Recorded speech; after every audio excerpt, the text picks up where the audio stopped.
Minha gente, bate bumbo para lá, bate bumbo para cá. As notícias continuam, claro, em torno das eleições. Temos agora o nosso primeiro turno para eleições de presidente da República, de governadores de estado no próximo domingo.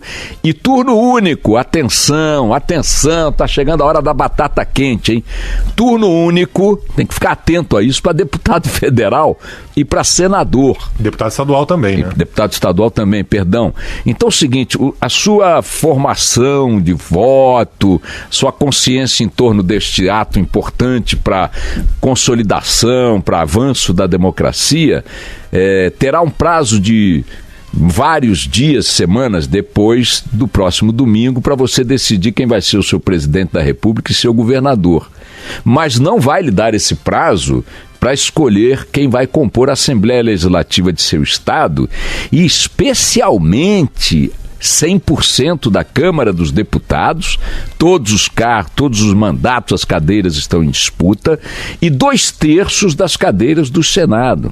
Eu tenho insistido muito aqui que se você está inseguro em relação ao seu voto para presidente da República, se as opções que se configuram para o segundo turno, Haddad e Bolsonaro, não atendem às suas expectativas, e eu imagino que muitos estejam nesta posição, eu diria que a grande maioria do eleitorado está numa ponta ou está na outra ali por falta de uma escolha que lhe preencha melhor as expectativas, porque o centro não vingou, a centro-esquerda não vingou, a centro-direita não vingou, etc. e tal. Portanto, se você vai fazer um voto presidencial que não lhe dá segurança em relação ao que está fazendo, e porque as condições são essas, que você então fortifique o seu voto para as casas legislativas, que você analise melhor, como nunca fez, porque o brasileiro nunca deu muita bola para isso. Não embarca só na propaganda, no oba-oba, na visibilidade do candidato na mídia ou nos espaços do horário eleitoral gratuito e tal. Não, vai estudar ali, pega, olha, eu gostei da cara desse aqui ou dessa aqui. Vai lá, entra na internet, pesquisa, vê quem é, vê o currículo, procura não aceitar muito a ideia de coisas superlativas, porque sempre pode ter o risco da fake news. Não se baseie apenas em uma fonte. Veja lá e tal. Se o cara já é de uma dinastia que está há 4 décadas, 5 décadas no seu estado, na sua região, pergunte-se se estando no comando da política de seu estado, aquela dinastia, aquela família, aquele grupo, se faz sentido dar-lhe mais 4 anos. Se o cara apareceu 4, 5 vezes com a Polícia Federal na porta, Ministério Público e tal, batendo no peito dizendo que é inocente, como todos dizem, ok, mas vai lá e vê se faz sentido, enquanto não se prova a sua inocência de forma cabal, conceder-lhe mais 4 anos ou 8 anos no Senado Federal. É importantíssimo que o brasileiro faça um voto agora no domingo, de olho no Congresso Nacional, de olho nas Assembleias Legislativas. E a razão dessa importância, talvez até sem precedentes nessa direção, é porque a escolha para presidente da República está muito polarizada nos 2 campos mais extremos do espectro ideológico. Bolsonaro representa um campo que corre pela ponta direita, e o PT, embora na prática de governo seja um partido que caminha para o centro e bota centro nisso, porque o PT no governo, quem esteve ao lado na cama, no leito do PT durante os governos petistas? A direita mais fisiológica do Brasil, Sarney, Collor, Barbalho, Temer. Então, não é, mas empurrado que foi pelo impeachment e pelo rompimento dessas alianças históricas, pelo menos no plano nacional, o PT acabou correndo para o seu leito original, que é a ponta esquerda. Então hoje a Haddad representa essa ponta esquerda, suas alianças estão à esquerda dele, porque em direção ao centro, à centro-esquerda, o espaço foi ocupado por Ciro Gomes. E o fato objetivo é que a escolha que caminham para ficar no segundo turno são escolhas extremas, pela direita e pela esquerda. Então é muito importante que um Congresso mais qualificado do que esse, até porque mais desqualificado é impossível, um lixo igual a esse que a gente tem hoje, terminando a legislatura, eu acho impossível repetir um Congresso desse padrão, mas sempre há o risco. É importante que a gente faça com que o Congresso seja mais qualificado. Para quê, minha gente? Para que essas candidaturas que chegam ao Planalto, uma delas fatalmente chegará, correndo pelo extremo, tenham uma casa parlamentar, um poder legislativo com capacidade de moderar, com autoridade, com consistência, para moderar os atos, as linhas de ação, as políticas que este extremo que elegeu o presidente vai colocar em prática. Então, atenção para o voto para o Senado, para deputado federal e para deputado estadual no domingo, dia 7. É muito importante, estamos há 9 dias dessa decisão. E eu pergunto, há 9 dias dessa decisão, você já deve ter falado 1 milhão de vezes em Bolsonaro, Haddad, Ciro, Alckmin, Marina e outros candidatos. 1 milhão de vezes. Quantas vezes você falou na sua casa, com seus amigos, né, com a sua família, sobre o seu deputado federal, sobre o seu deputado estadual, sobre o seu senador? E eu vou te dar uma medida disso. Eu vou votar nesta eleição, já falei para vocês. Revalidei meu título e vou votar. Eu mesmo ainda não fiz esse estudo. Agora, esta semana, eu vou me debruçar, vou votar em São Paulo. Meu título eleitoral foi transferido para cá. Eu vou votar em São Paulo e ainda não tenho clareza para quem eu vou dar meu voto nessas 3 instâncias aí: Senado, Câmara Federal e Assembleia Legislativa. E vou dar.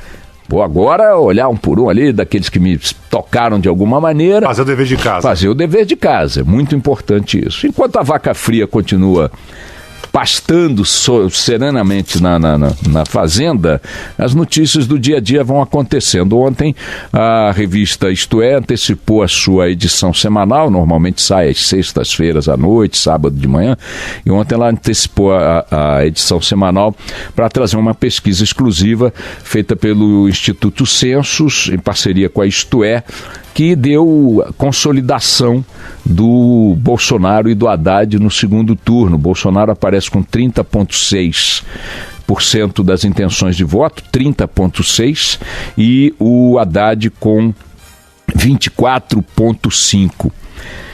Ciro Gomes, Alckmin e Marina Silva caem, não diria porque não tem pesquisa anterior desse mesmo instituto com a Isto É, mas ficam nos patamares, no patamar inferior a 10%. Vou mostrar aqui para nossa Facebook a capa da Isto É desta semana, com a chamada em cima. Embaixo tem uma reportagem aí sobre o Lula, sobre como o Lula operou de dentro da cadeia, através de bilhetes, as instruções para alianças em função da campanha do Haddad, mostrando que o PT no campo pragmático da disputa por votos é muito objetivo. Ele não tem negócio de pudores, está se aliando a golpistas, né, como eles chamam os que votaram a favor do impeachment em vários estados, né?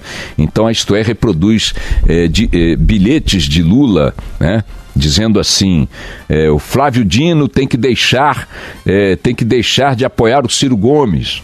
Eu quero Haddad tirando votos do Ciro no Ceará. Quero a família Sarney na campanha de Haddad. O Collor precisa desistir da candidatura, e desistiu mesmo, né? Ciro Nogueira tem que trocar Alckmin por Haddad. Renan tem que fazer Haddad ser o mais votado em Alagoas. Tudo falando de figuras que estão no campo dos inimigos, né, do PT, históricos, e especialmente no processo de impeachment. Nessa viagem que eu fiz, gente, eu fui à Espanha a convite da Fundação Conselho Espanha Brasil, que é uma ONG que cuida de estudos, análises, pesquisas e tal, apoiada pelo Ministério das Relações Exteriores da Espanha, para um debate na Casa de América, em Madrid, na terça-feira passada. Na verdade, um painel mediado por um jornalista do jornal El País, em que participei junto com a cientista política Ana Ayuso, espanhola, e com o professor brasileiro que leciona políticas públicas em Madrid, Julimar da Silva. E não só nesse encontro, mas também conversando com jornalistas e dando entrevistas a veículos espanhóis, fiquei bastante, não vou dizer impressionado, porque isso já é um sinal que a gente captura por aqui mesmo, mas é impressionante como está forte a percepção de estudiosos, jornalistas, gente que se interessa por política no Brasil, em relação ao risco que a democracia brasileira estaria sofrendo frente à chegada de um dos dois candidatos de posições extremas no espectro ideológico, Haddad ou Bolsonaro. Falam muito em ameaça à democracia, falam muito em o país a caminho de um abismo institucional, falam muito de uma pesquisa do barômetro latino-americano dizendo que o Brasil, que os brasileiros, só 15% dos brasileiros apoiam a democracia e tal. E eu, quando me tocou a oportunidade de fazer alguma ponderação no debate, eu disse, olha, vocês me desculpem, isso aí eu acho que é um exagero que me lembra muito aquelas posições de torcidas muito passionalizadas às vésperas de finais, sabe, de campeonatos, Copa do Mundo e tal, né? Todo mundo está voltado para o mesmo tema e todo mundo apontando sempre as coisas mais extremas como prognósticos, né? O técnico escalou mal, vamos perder, vamos ganhar, se perder vai acontecer isso, vai acontecer. Tá aí, contestei muito nesse debate, foi muito rico, né, com a participação do público e tudo, essa percepção de que nós estamos caminhando para uma tragédia, porque afinal de contas a sociedade se dividiu, o país está dividido, e o ódio e o amor e coisas, e aí eu disse, olha, eu acho que nós vamos caminhar para um avanço na democracia, porque a eleição é um avanço à democracia. O número que o barômetro latino-americano deu agora, em 2017, que mostra que o apoio à democracia brasileira está reduzido a algo como 43%, se você somar os vários níveis de apoio, ou seja, você teria ali um menosprezo pela democracia muito grande, né?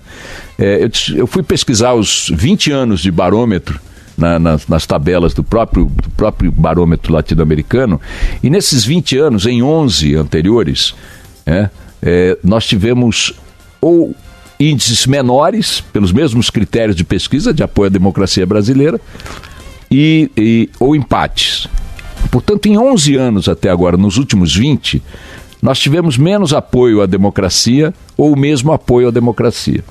Sendo que a sequência histórica maior nesses 11 anos se deu no final, nos anos do governo Fernando Henrique Cardoso, final do segundo mandato, e no início do primeiro mandato de Lula.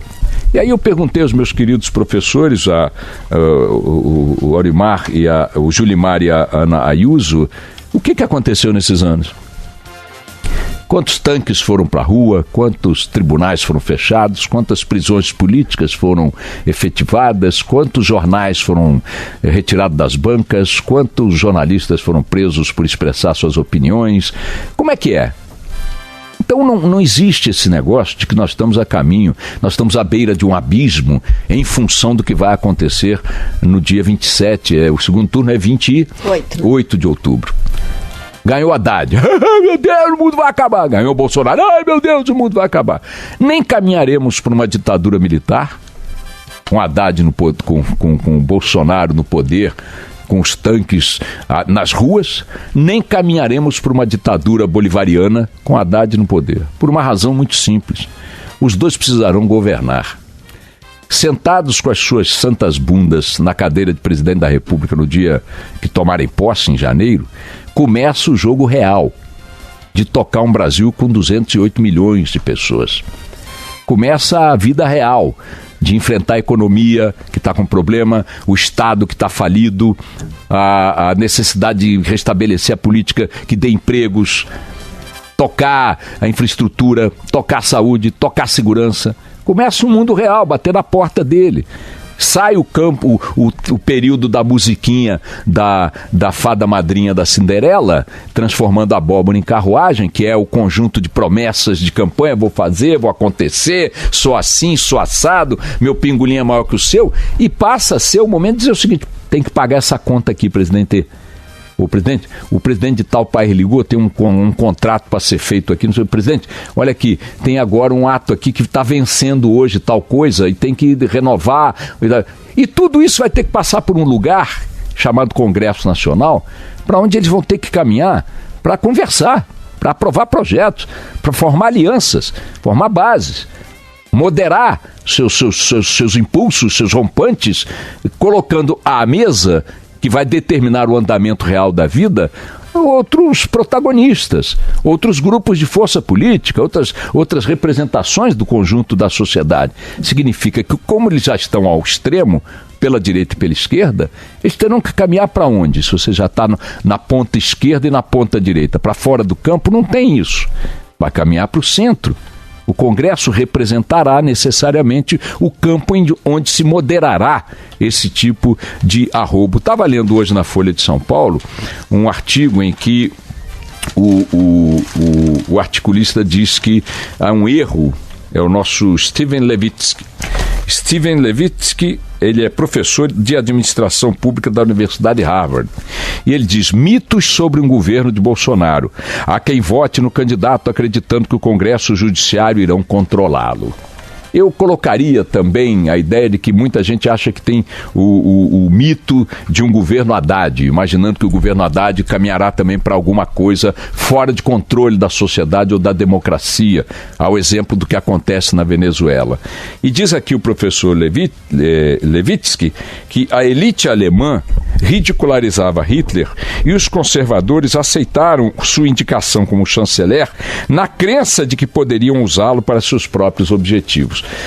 E deu no que deu. Mais uma vez, o que aconteceu na Alemanha de 30, com a ascensão de Hitler e, portanto, do nazismo, que levou a Alemanha e o mundo à Guerra Mundial, conhecemos os detalhes, é usada para produzir um paralelo com um mundo de 80 anos depois, com realidades de quase um século depois, como se o minueto fosse tocado da mesma forma, mesmo que se cometendo os mesmos eventuais erros.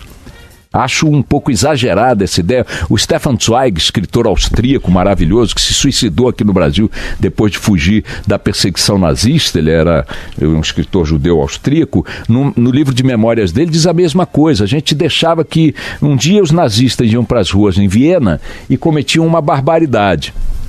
A gente não estava habituado àquilo. A Áustria sempre foi um país democrático, musical, maravilhoso, culto, sofisticado. E aqueles caras começaram a fazer coisas, a jogar pedra em vidraça, queimar livro. A gente via, se escandalizava com o primeiro ato e achava que eles não iam passar daquele ponto, porque era tão escandaloso. Semana seguinte eles passavam. E aí a gente achava que eles não passariam do outro, no outro eles passavam.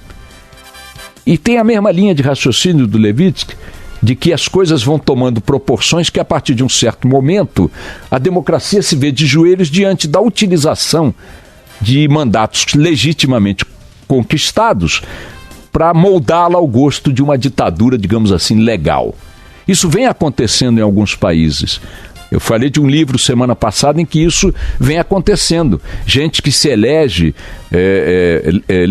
legitimamente e, uma vez no poder, começa a manobrar com as instituições de tal forma a torná-las apenas apêndices de um projeto político. E isso é uma ditadura, porque aí o tribunal passa a julgar de acordo com o partido, o Congresso passa a julgar a decidir de acordo com o partido, a imprensa tem que se subjugar aos interesses daquele partido e por aí vai. Isso é uma ditadura conquistada pelo voto.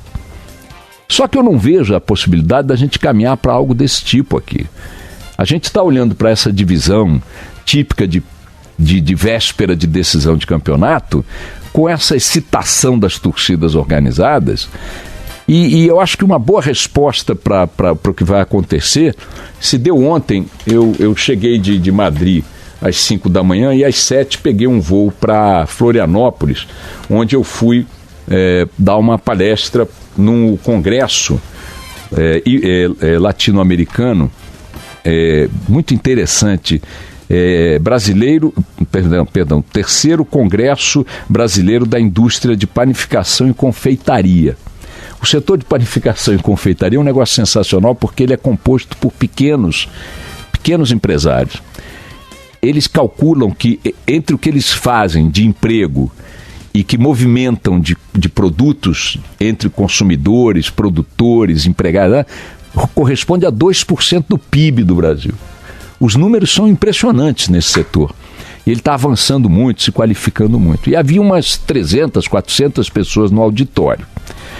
e falando, todos perguntando muito sobre esses riscos. Brasil, polarizado, briga, estamos divididos. A primeira coisa que eu disse é o seguinte: vem cá, qual é o problema de nós estarmos divididos numa disputa eleitoral? Por que teríamos que estar nos beijando de língua? É da natureza da democracia que haja as divisões e que elas convivam e que elas se exacerbem no processo de disputa pelo poder. Dentro do campo democrático, voto, cada um, voto e tal, voto secreto, válido, apuração legítima, lícita, etc. e tal. A pergunta que eu quero fazer para vocês é assim, aí fiquei de costas para eles e disse assim, eu vou perguntar em quem você, primeiro, de frente eu disse, quem vai votar? 100%. Todos levantaram os braços, ok? Então, participação total. De costas perguntei, agora eu vou fazer o seguinte, quem vai votar em Haddad? Não vi o que estavam fazendo. Aí deu lá um burburinho e tal, mas aí antes que eu fizesse quem vai votar em Bolsonaro, o auditório foi a loucura. Eu disse, bom, nem preciso imaginar qual foi o resultado. Este aqui é um auditório tomado por 100%, 98% por eleitores de Bolsonaro, ok? Tá bom. A eleição do segundo turno vai cair no dia 28 de outubro, ok? Se o Bolsonaro perder, o que vocês vão fazer na segunda-feira? Levanta o braço quem vai abrir a padaria. Aí todo mundo riu e levantou o braço. E é o que nós vamos fazer segunda-feira, dia 29 de outubro, se o Haddad vencer contra o nosso voto, ou se o Bolsonaro vencer contra o nosso voto. 208 milhões de brasileiros terão que tocar suas vidas no dia 28 de outubro, senhoras e senhores. Não nos resta alternativa. Alguém acha realmente que um país inserido no mercado global, antigamente, para você conquistar mercado, você tinha que conquistar território. Hoje, para conquistar mercado, você tem que ter preço, tem que ter distribuição, tem que ter logística. Não adianta você invadir um país, você não invade hoje um país para conquistar um mercado.